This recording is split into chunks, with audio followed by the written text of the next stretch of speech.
దేవుణ్ణి ఎదుట మనల్ని ఎప్పుడు తగ్గించుకుందామో దేవుని స్వరం వినబడుతుందండి. దేవుని స్వరమును వినాలని ఎంతో మందికి ఆశ ఉన్నది. దానికంటే గొప్ప ధన్యత ఉన్నదా? లేదు.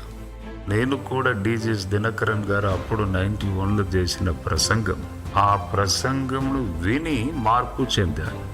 క్రైస్తవ జీవితం అంటే గుడికి వెళ్ళి కానుకలు చేసి ఇష్టానుసారంగా తిరిగే జీవితం కాదు. క్రైస్తవ జీవితం అంటే దేవునితో మాట్లాడాలి, ఆయన స్వరమును వినాలి.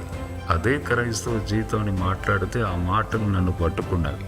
అంటే దేవుని స్వరమును వినుట ఎంత గొప్ప ధన్యత చూడండి. ఎప్పుడు దేవుని స్వరం మీకు వినపడుతుందంట?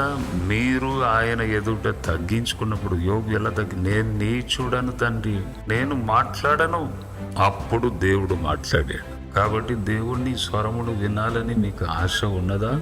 ఉంటే దేవుని ఎదుట